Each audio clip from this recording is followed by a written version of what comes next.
I have not been here. I accidentally got a job with a boyfriend, but both of them are on the way, so now we're back. Right, so my first bit of news is I am now a published author. My first poem was published. It's in print. You can get it. It's on Amazon and shit. I won't tell you too much about it.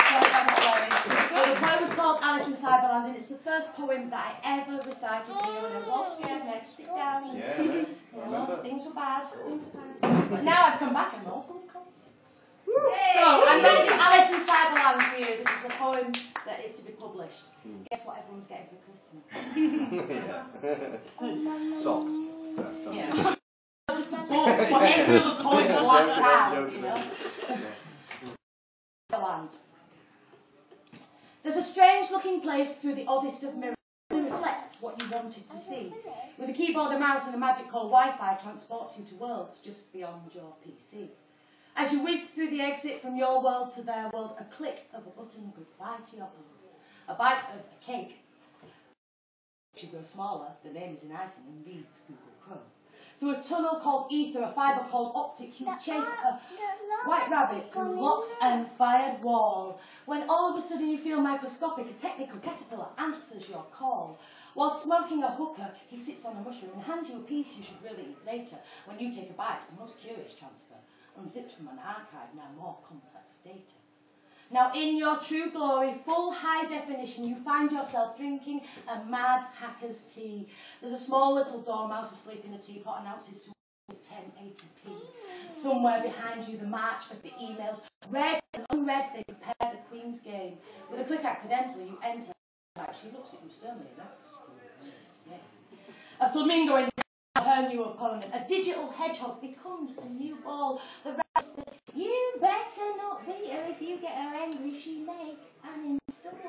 And try as you might, and no matter the folly, clearly reprogrammed, the Queen could not win. With span lots of plenty, the Queen was distracted by a fat Cheshire cat with a flash player grin. And now spitting cookies and torrents of spy, where she turns into virus, a Trojan bread. And twisting around till her face is on backwards, she screams out in binary, off with her head! One decimal moment, the mainframe exploded, and there in the chaos there stood a huge man. He wore shining armour with defragging action. He started a weapon, a full hard drive scan, and spinning and twisting through mass information. Backwards you shot till the Queen was quite. You rose from your chair. You were now back in your world. It was 8 in the morning, and you'd not gone to bed.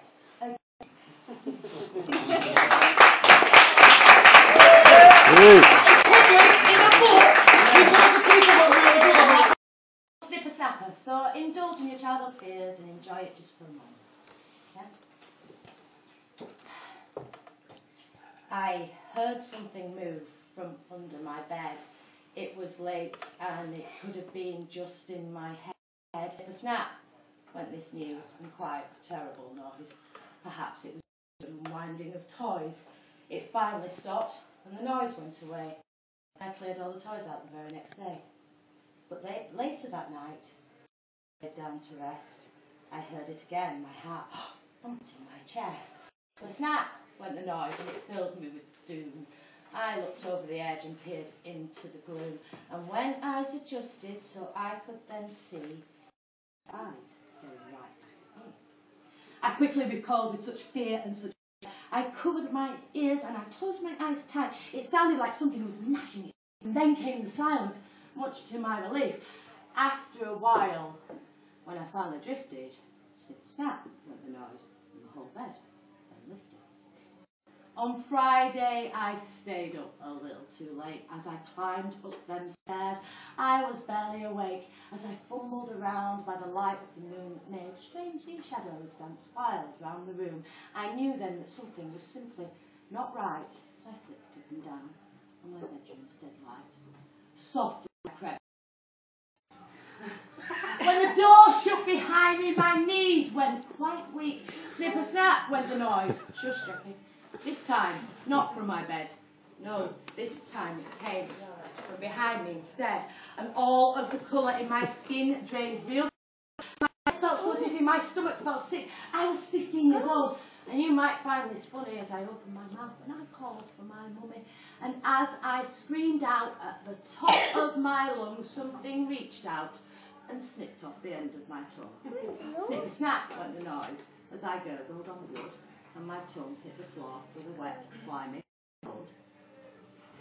It snipped and it snapped at my fingers and toes, and taking its time as it sliced off my nose, then it gently removed the soft lids of my eyes, but not as I heard my poor pitiful cries. It was skilled in its task. Only fingers left. I was finally gone.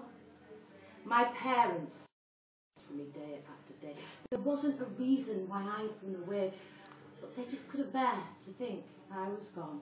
Years later, they sold up and tried to move on. The couple that bought our house had just been wed, and a crib now stood where had once been my bed, and every so often they would hear a strange noise, but perhaps it was just an unwinding toy.